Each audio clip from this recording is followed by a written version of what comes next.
كان احتمال كبير ان دوت يحصل، ولين سأل عن طريقة ينقذ بيها شخص اتلعن، فقالت له ان الحل الوحيد يا اما يقتل الشبح الملعون بعينه يا اما يسيبه هو ويبدأ ويشيل اللعنة بنفسه. ولين فهم انه لو عايز ينقذ ملك المدينة لازم الاول يلاقي اللي ورا الموضوع دوت، فسألها مين تتوقع يكون، وروي ويان بصوا لبعض الحيرة. لكن لو قلت ان ممكن يكون حد من الجنوب لانهم كانوا جم الشهر اللي فات وقابلوا ابوها وحاولوا يقنعوه ينضم ليهم، بس هو رفض. ولين فكر وقال مش ويجي عشان هو لسه بيجمع طاقته، يعني مش وقت الهجوم، بس الجنوبيين وارد جدا يكونوا هم علشان هم عايزين يسيطروا على المدينة العليا. وروي قالت الاول اعلنوا استقلالهم ودلوقتي عايزين يسيطروا كمان، ده مرفوض تماما. وليو قالت حتى لو عرفنا ان هم الدكتور قال ان الحل تبعهم مش هتستحمل وقت طويل. ولين فينج قرب منها وقال لها ما تقلقش عشان عنده حل، واستدعى سيدة المعبد وامرها تفتح نطاق الاشباح الباطين من المستوى الثاني وتغطي بيه ملك المدينة، وقال للباقي ان روحه بتبطئ الزمن جدا جوه نطاق الاشباح، وبكده هو تطور حالة الملك هيتأخر 10 مرات. وليو فرحت جدا بالكلام دوت وشكرت لينفينجا، بينما يان وروي كانوا مصدومين. وبعدها لينفينجا قال للجميع يتفرقوا ويدوروا على اي ادله. وبعد شويه يان قالت للينفينجا انها بلغت صحابها في الجنوب انهم بيسالوا عن المؤامرات اللي مستخبيه هناك، ولينفينج زود وقال انه كمان بلغ مركز الاقمار الصناعيه يدوروا على الاشباح الملعونه القريبه، وان الاخت روي مستنيه اخبار من المقر الرئيسي. وبعدها قال لها سيبي الموضوع ده دلوقتي وعندي مفاجاه ليكي، وطلع قناع المهرجه من مخزونه واداه ليان، واستدعى تاني سيده المعبد ودخلوا مع بعض المعبد المهجور. وجوه لينفينج عرف المهرجه ليان وقال لها ده شبح من الرتبه الثانيه من الهويه بس اتحولت لروح طيبه، وقال لها ان عندها نقطه ضعف قاتله مع القناع وهتقدري تتحكمي فيها بسهوله. ويان سالته هي دي المفاجاه، وكانت مستغربه لان عمرها ما كان فيها روح طيبه من الرتبه الثانيه من الهويه وسايبه كده في العالم. لينفينج قال له ايوه واسمها مهرجه وجبتها ليكي هديه صغيره. ويان اتلخبطت وقالت ده اسمه هديه صغيره. ولين قال لها البسي القناع، ويان لبست القناع ولدهشتها حست انها حصلت ارتباط بينها وبينه على طول. ولين قال لها من دلوقتي انت تاني اقوى سيده تحكم في الاشباح في الهويه، مع التدريب شويه شويه هيبقى عندك 3 ارواح طيبه تقدري تحاولي تتحكمي في الشورى الانثى. ويان همست وقالت مستحيل ترد ليه الجميل دوت. وبعد ما رجعوا للعالم الحقيقي سالته هو بيعمل ايه، وقال لها ان الدنيا لسه نهار وهو شايلها بين ايديه. بعد كده هو تيان قالت للينفينج يبطل يدلعها لان اهم حاجه دلوقتي يعرفوا سبب مرض الملك المدينه العليا. وبعد شويه لينفينج كان مع نائب رئيس جو وبيكلموا ان الناس اللي كانوا ليهم فرصه يقابلوا ملك المدينه غير اللي في القصر هم اتحاد ساده الاشباح. وجو قال الرئيس متمركز السنه ديت في مكان خطر، وهو كان نائب رئيس اللي مسك الشغل كله و5 ساده اشباح بس دخلوا قصر ملك المدينه، وادى ليه قائمه وقالوا ان غير ليبي مفيش غيره وبناته. وفي اللحظه ديت لينج وصلت ومعاها كيكه وقدمت منها لينفينجا، وبنته التانيه وصلت وقالت ان كيكه اللي عملتها اختها احسن حاجه ولازم يدوقها. وهو بياكل قال لهم ان باين عليهم عايشين مبسوطين. ويو كحت وقالت ان هي واختها ما ضيعوش وقت ولا استمتعوا بالراحه واستدعوا ارواحهم وقالوا انهم باقوا من الرتبه الاولى في الهويه. وجو اضاف ان في الشهور اللي فاتت كانوا دايما معاه على خط الدفاع وكانوا نشيطين جدا في القتال، وقال باين عليه انه هيعرفوا يعتزلوا قريب. ولينج قالت انهم مش عايزين يكونوا عبء عليه وعايزين يبقوا عون ليه في المستقبل. ولين فينج فرح وهناهم وقال لهم انهم عملوا شغل عظيم. وهو ماشي قال الجن رايح قصر ملك المدينه تاني، طلب منه يسرع الشغل في باقي المناطق. وجو وافق وبعدين ابتسم وقال سمعتك ان رفضت تتجوز بنت ملك المدينه العليا والراجل محتاج ست كويسه ولو حاول تاخد بناتي. ولين رد بتردد لسه صغيرين ونستنى شويه وبعدين نتكلم، وجري من المكان. وبعد شويه في قصر ملك المدينه ليو كانت بتقول له ان القصر مليان ناس وانها مش عارفه تبدا تحقيق منين. وبعدين اديت له جواب كان ابوها كاتبه وقالت له انها كانت المفروض تديهوله لو حصلت حاجه زي ديت. وفي الجواب ان ملك المدينه كتب ان الوضع متلخبط ومتوتر ولو حصلت اي حاجه بنته والمدينه العاليه يستلموا لينفينج. ولينفينج فكر وقال الراجل العجوز ده عنيد فعلا. ومع موضوع وجي وضح انه لازم يهتم بهاينج بنفسه وقال ليو ما تبقاش متشائمه لسه في وقت واكيد هيلاقوا طريقه ينقذوا ابوها. وبعدين اداها حاجه وقال لها بصفتك ملكه هيانج الحاجيه اظن انك هتحتاجي ديت. وهي استلمتها واتصدمت لما شافتها انها روح طيبه من الرتبه الثانيه من الهويه وسالته هو بجد بيديها لها دي حاجه غاليه قوي. لينفينج قال لها اتمنى انها تساعدها تكبر بسرعه وما تفكرش في موضوع زياده عن اللزوم. وهي شكرته وسالته لقيت الروح ديت فين وقال لها انه لقيتها في لونج تشينج وديت روح تابعه لوجي واسمها موسى. وليو افتكرت ان الشيخ زو من المقر الرئيسي قال ان مش بس انقذ عامه الناس في لاتشينج ده كمان هزم موسى. ولينفينج فكر وقال بما ان في اشباح غريبه كتير في بلده الاخت زو يمكن تكون عارفه حاجه. وكلم الاخت زو سالها هل تعرف شبح عنده قدره في اللعنه ويأذن من غير ما يسبب اي اثر في جنوب زينجينج، وقالت له ده نادر جدا بس تعرف تقنيه خبيثه قوي ما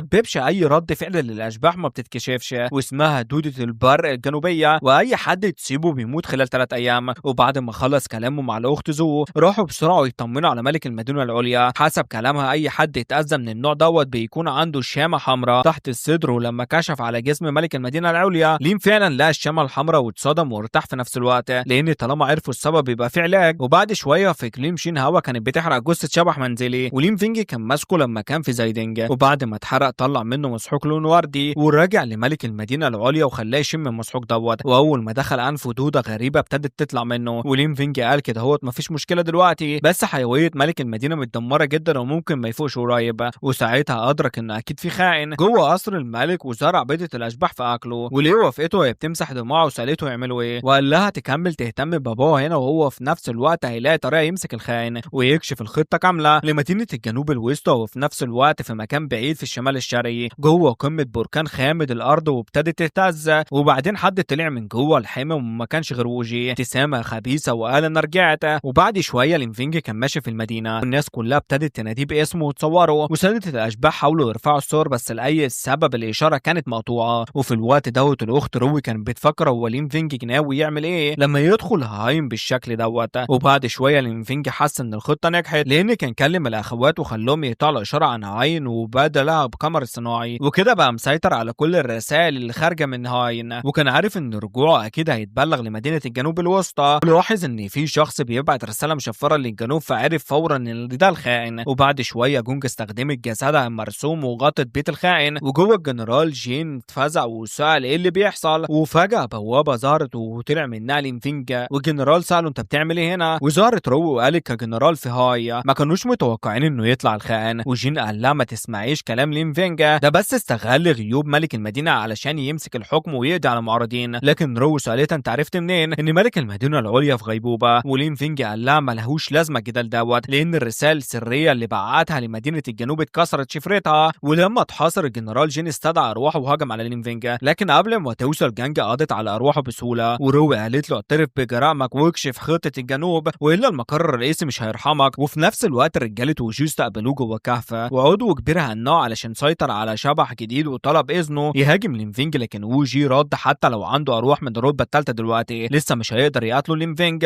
واخوه وين ساله يعني الاب الروحي يقصد ان ملك المدينة العليا هيتحرك، ووجي قال له ايوه وروحه شاطرة جدا في الهروب. وبعدين امروا يجيبوا ليه كل طاقة الاشباح، وبعد شوية جابوا له 3 اشباح وسان سال هو ناوي يستخدم دولت يطعم بهم شبح من الرتبة الثالثة. ووجي رد وقال له ايوه بس توتر شوية وقال ان المتغيرات في طقس الاشباح دوت كتير قوي من الرتبة الثالثة من الهوية وده ممكن يدمر هايم بالكامل. واحد تاني من سادة الاشباح من الرتبة الثالثة قال له عيلة وي دلوقتي بقت زي فيران الشوارع ولو ما قتلوش لينفينج العيلة كلها هتفنى، يعني تدمير المدينة العليا ملهوش اي علاقة بيهم. ورجعنا تاني لهاينج والجنرال قال للروي ولينفينج ان خطة الجنوب انهم يغروا موجة اشباح تهاجم هاينج وبعد موت ملك المدينة وبعدين يظهروا بدور منقذ ويمسكوا المدينة العليا. وروي غضبت جدا لما سمعت الكلام دوت وقالت ان مدينة الجنوب ما فكرتش لحظة في ارواح اهل هاين، وامرت رجالتها ياخدوا الجنرال للمحكمة علشان خان هاينج وعلشان مصلحتها الشخصية. وبعد شوية لما ليو عرفت بخطة مدينة الجنوب قالت دلوقتي ابوها بيخف ولينفينج موجودة مش هيعرفوا يتصرفوا بتهور. وفي الوقت دوت لينفينج كان بيبتسم وبيفكر انه عجبه جدا اسلوب كمين الاشباح. وبعدها بليلة في واحد من الاماكن الشريرة ال8 وجي كان بيجذب الارواح الشريرة، واخيرا اللحظة اللي كان مستنيها حصلت وشبح من المرتبة الثالثة من الهوية ظهر. بيسام بلغوا انه كمان جذب شبح من الرتبة الثالثة من الهوية لان كثافة الاشباح هناك اعلى بكتير من المتوقع. ويجي ابتسم وقالوا نبدا التحرك لهدفنا المدينة العليا. وفي نفس الوقت يان كانت بتقول للينفينج انها دلوقتي بقت قادرة تتحكم في المهرج وابتدت تتحكم في الشورى الانثى، وسالته انت قلت بالنهار انه مش لازم تقلق من عمالقة الجنوب وكنت تقصد ايه؟ ولينفينج قال لها خليه سر دوب بينا ودلوقتي بقى في مستوى يعادل العملاق. ويان اتصدمت وهمست انها لسه فاكره منظره اول مره صحي فيها الشبح. وفجاه ليو جريت عليهم وقالت ان القمر الصناعي في الشمال شرق هيانجا رصد مجموعه اشباح ضخمه جايه، ولما شافوا حجم الموجه استغربوا وهم بيسالوا هو اهل المدينه الوسطى اتجننوا. وليو سالت لينفينج بقى هنعمل ايه، وحسب التحليل دي اكبر موجه اشباح في التاريخ كله. ولينفينج ويان اتصدموا لما عرفوا ان 10 ملايين من الاشباح جايين يهجموا عليهم. وليو قالت عدد سكان المدينه العليا حوالي 8 مليون بس، وسادة الاشباح 200,000 ومن غير ابوها المدينه هتتدمر. ولينفينج قال لها ما تهلعش واقترح يروحوا اتحاد سادة الاشباح واستعدوا. وفي الاتحاد روي قالت للجميع ان سادة الاشباح على خط الدفاع مش كفايه ولازم يجندوا من كل المدينه، وقال لجيو ينادي على كل سادة الاشباح اعلى من المستوى بيه في المنطقه القريبه ويتجهوا فورا لخط الشمال. وكمان امرت بتشغيل انذار في المدينه كلها لان دي لحظه حياه او موت، وكل سادة الاشباح جوه وبره المدينه وصلتهم الخبر موجة الاشباح. وواحد سال التاني مش لين فينج رجع، طالما هو موجود يبقى مفيش مشاكل. وجواسيس مدينه الجنوب استغربوا لان المسؤول بتاعهم قال لهم ما يتحركوش غير بعد موت ملك المدينه. وسادة الاشباح من المدن القريبه تحركوا كقوات دعم للمدينه العليا. وروي قالت للين فينج ان الاخت زو في طريق وان الجده فراشه كمان جايه دعم وهتوصل بعد 4 ساعات. ولين فينج فكر لو الجده فراشه شافت الملكه يو ممكن تشك في هويتها، وعلشان كده هوت ما ينفعش تشوفها. وقال انه مش قلقان من موجة الاشباح ديت لان في يان وليو واتنين سادة الاشباح من الرتبه الثانيه في الهويه، ومع الاخت روي الدفاع عن هيانج مش هيكون مشكله. وبرضه استغربوا ان مدينه الجنوب كانت ناويه تهجم بعد موت الملك، وسال نفسه هو في حد تاني ورا موجة الاشباح ديت. وليو وصلت مع يان وقالت للين فينج انها نقلت ابوها تحت الارض وان عمها كاو هيرافقوا لحد خط الدفاع. ولين فينج قال لها تنشر خبر ان ملك المدينه العليا اغتال، وبالفعل الخبر الكاذب وصل لكل سادة الاشباح. وزي ما لين فينج متوقع سيد الاشباح بتاع رساله الوجي بيقول ان ملك المدينه اتقتل على ايد مدينه الجنوب. ولين فينج فك تشفير الرساله وفهم ان ووجي هو العقل المدبر ورا موجة الاشباح ديت. وفي الوقت دوت ووجي كان بيراقب خط الدفاع من بعيد وسمع صوت بيقول طلع انت فعلا يا ووجي، ولف وراه بصدمه ايه اللي جابه ملك مدينه الجنوب فانج وين هنا. ويون قال له انه جريء بزياده لانه جذب 2 اشباح من الرتبه الثالثه من الهويه. مع غياب ملك المدينه العليا لين فينج مش هيقدر يصدم لوحده، وقال له يفكر في العواقب. لكن ووجي استدعى روحه الثانيه وقال له ما يقلقش. ويان عرضوا انهم يتحدوا بعد ما يقتلوا لين فينج يسيب الباقي لمدينه الجنوب. ويجي وافق، وفي نفس اللحظه على خط الدفاع اول موجه اشباح وصلت. ويان صرخت في الكل يقتلوا اي شبح مستواه عالي ويسيبوا الاشباح الضعيفه للفريق الثاني، وارواحها كمان كانت بتعمل نفس الكلام وتقضي على الاشباح القويه. وروح مهرج من الرتبه الثانيه في الهويه فعلت نطاق الاشباح بتاعه وابتدت تقتل، واي روح شريره تحاول تعدي من عندها. وروح الثانيه من الرتبه الهويه شورى الانثى كانت هي كمان بتقضي على الاشباح بسهوله. وبلغت الجميع ان الشبح من الرتبه الثالثه من الهويه ظهر على خط الموجه وقالت يلا نتحرك ندعمه. وليو كانت بتقتل بالارواح اللي لين فينج اداها لها، بس لانها كانت مشتبكه مع شبح تاني من الرتبه الثانيه في الهويه ما قدرتش تروح تساعد. وفجاه حد وصل وضرب الروح الشريره وقال لها روحي على خط المواجهه. بصت له وفرحت اول لما شافت ان الشبح زو. وعلى خط المواجهه الاخت روي كانت بتقاتل شبح الافعى ال3 رؤوس من الرتبه الثالثه من الهويه. ولين فينج وصل وامر جونج تروح تقتله. وفي نفس اللحظه ظهر شبح تاني من الرتبه الثالثه في الهويه وهو صياد القبور. ويوان بص للمشهد وقال مستحيل ان لين فينج يقدر يواجه ويغلب 2 اشباح من الرتبه الثالثه في الهويه. لكن وجي قال له ان لين فينج مش بسيط زي ما فاكر. ولين فينج استدعى مظله الاشباح وهجم على الارواح الثانيه. ويوان اتصدم لما شاف ان لين فينج عنده 2 ارواح من الرتبه الثالثه في الهويه. ولين فينج كان بيفكر انه علشان يجر وجي يتحرك لنفسه لازم يوقف القتال ويبان قوته الحقيقيه. وقال للجانج وليو ما يهاجموش بكل قوتهم ويظهروا شويه ثغرات. والافعى ثلاثيه الراس هجمت على جونج وهي في الاول استحملت الضربه لكن اتجرحت. وروي صرخت وقالت للين فينج ياخد باله. وفي اللحظه ديت وجي استدعى ارواحه واعلن ان وقت الموت جه يا لين فينج. والكل لاحظ ان في مدينتين اشباح ظهروا في السماء وفهموا ان 2 ارواح من الرتبه الثالثه في الهويه ظهروا كمان. ومدن الاشباح ابتدت تهاجم الجميع. وسادة الاشباح عرفوا فورا ان واحد من نطاقات الاشباح تابع للوجي. ولين فينج ابتسم لما شاف ووجي وقال لنفسه اخيرا وقعت في الفخ. وسادة الاشباح التانيين ابتدوا يجروا وينقذوا نفسهم وهم بيصرخوا دلوقتي لين فينج محاصر 2 ارواح من الرتبه الثالثه من اللي في الهويه ومش هيقدر يقاتل ووجي. ويان قالت لليو تفضل وراه وهي هتروح تساعد لين فينج. ووجي كان بيضحك وقال لين فينج حتى ملك السماء لا مش هيعرف ينقذه دلوقتي، انا معايا 2 ارواح من الرتبه الثالثه في الهويه وفي كمان 2 من اتباعي ويعني 6 ضد 2. ولين فينج ابتسم وساله فين رجالتك وليه مش شايفهم. ووجي بطل ضحك وحس ان في حاجه غلط لان واي واس وجونج كان المفروض يكونوا قريبين بس مش موجودين. وفي نفس الوقت جانج وسان كانوا متلخبطين لانهم اتسحبوا جوه عالم مسكون بتاع شبح غريب وحاولوا يستدعوا ارواحهم لكن ما قدروش وكانوا جوه نطاق شين هوا. وقبل ما يلحقوا يبصوا ليها حتى قتلتهم الاثنين. ووجي قال لا مستحيل ان الخطه تفشل ودي كانت مترتبه كويس. ولين فينج رد وقال لما تيجي لخطه القتال انت لسه ساذج. وبعدين ابتسم زاد وقال له مسيرك كان مترتب من زمان ومن ساعه في قاعه الدهب في هاين قبلها بساعه كامله. لين فينج كان خطط كل التكتيكات من بدري وبلغ كيور بوضوح الجده فراشه وامرها ما تظهرش المره دي. وبما ان جونج هي الروح الوحيده من المرتبه الثالثه اللي في الهويه اللي ظهرت فهي اللي هتقود المعركه. ومجموعه لين فينج لو هجماتها قويه جدا ولو موجه الاشباح صعبه السيطره عليها قبل ما ووجي يظهر هتبقى دعم قوي. ولين فينج كان عارف ان ووجي ماكر زي الثعلب ولان ولانه سيطر على شبح الجديد بنفسه كان لازم يتوقع انه يعمل حركه والا ما كانش هيهاجم اصلا. وبص على تونج وشينهاوا وسيده المعبد وقال ان قدرات الهويه لازم تكون اتحسبت، وقدره تونج الهويه كانت اليد اليمنى للهويه وبتمتص كل طاقه الاشباح وتكثفها في ايدها اليمنى وضربه واحده تقتل اي حد. ولين فينج قال لنفسه انها قدره قويه جدا بس لانها بتستهلك كل طاقه الاشباح لازم تستخدم في الاخر. وقدره شينهاوا كانت تتفادى الهويه وقفزه بتتجاهل الارض واي قيود تانية بمدى 300 كيلومتر. ولين فينج فكر ان بالمدى تقدر تنتقل من مدينه لمدينه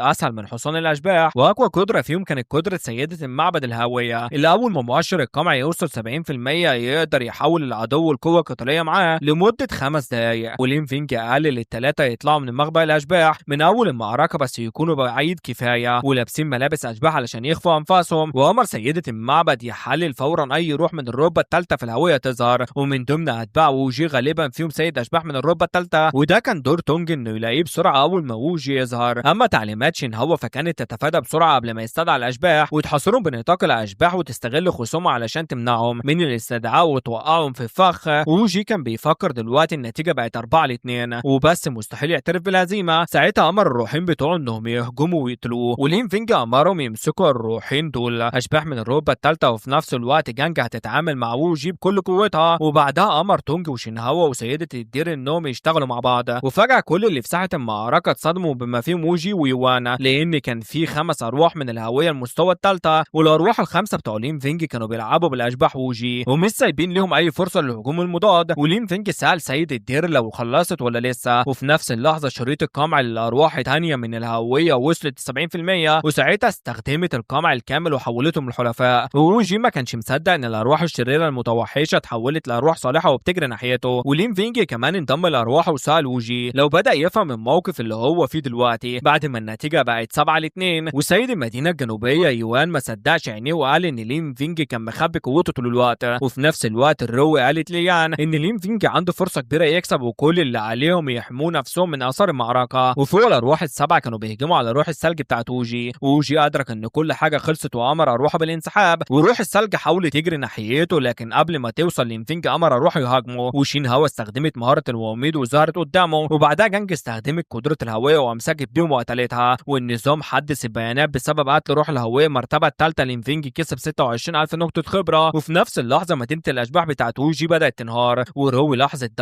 وقالت للكل ان لين فينج قتل واحده من ارواح ووجي. ووجي كان بيقع ناحيه الارض وامر روح النار تيجي ليه، وشين هوا حاولت تمنع روح النار توصل له بس قدر يوصل له والاثنين وقعوا في الحمام. وساده الاشباح اللي على الارض بداوا يجروا لان ووجي اتحد مع روحه وبقى بيهاجم الكل. وارواح لين فينج حاولوا يهجموا بس لانه كان مغطي بالمغمى ما قدروش يقربوا منه. سيده الدير كانت بتحاول تجمع روح النار ونسبه القمع وصلت ل 43. ولين فينج قال للكل ياخدوا بالهم لان ووجي هيستخدم قدره الهويه. وفعلا ووجي استخدم قدره الهويه بسبب سقوط نيزك كتير من السماء، والارواح الاثنين من الهويه للرتبه الثالثه اللي سيده الدير كانت مسيطره عليهم اتقتلوا بهجوم ووجي. وبعد ما هاجم الكل ووجي قال الروح المشتعله تهرب بسرعه. ولين فينج لاحظ هروبه وقال انه مش هيقدر يهرب. وتونج لاحظت ووجي وروحه بيحاولوا يهربوا من تحت الارض، اتحولت لشكلها المتحور وقطعت عليهم الطريق. وتونج والروح المشتعله دخلوا في القتال ونسبه القمع بتاعت سيده الدير وصلت 70%، وبسبب القمع الروح المشتعله فقدت قوتها واتقتلت على ايد تونج. وتونج كسبت 28000 نقطه خبره. ووجي كان مصاب اصابات شديده وملقى على الارض. ولما لين فينج قرب منه ووجي بص له وقال له اكتر حاجه ندمان عليها انه ما تسللش من بدري وقتله. ولين فينج رد عليه وقال كان فاكر انه هيقول انه اكتر حاجه ندمان عليها انه ما رباش ابنه صح من الاول. وساده الاشباح التانيين لاحظوا ان لين فينج قتل ووجي في مكانه. وسيد الجنوب هرب بسرعه وقال لو ووجي ما كانش خرج ومات هنا كان هو اللي هيموت. ورجاله ووجي ما صدقوش ان زعيمهم اتقتل على ايد لين فينج وهربوا من المكان. وريو ويان راحوا ناحيه لين فينج. ورو قالت ان ووجي كان في قوه عملاق بس زمن ساده الاشباح القدامى انتهى وزمن لين فينج ابتدى. ولين فينج امر روحه ينضفوا الاشباح اللي باقيين بس يسيبوا 10% عايشين علشان يبقى في حاجه لساده الاشباح يتدربوا عليها. وساده الاشباح شافوا اشباح لين فينج وهي بتقتل الباقيين وقالوا ان لين فينج حاجه مذهله، والكل بدا يهلل. وبعد موجه الاشباح انسحبوا ولين فينج كان واقف وسط ارواحه زي المحارب، والباقيين بيمدحوه خصوصا ان عنده 5 اشباح من المستوى الثالث للهويه. والبنات وصلوا ويان شكرته على كل التعب اللي هو عمله، ولين فينج مدح يان وهي قالت له يرتاح ويسيب الباقي لفريق التنظيف.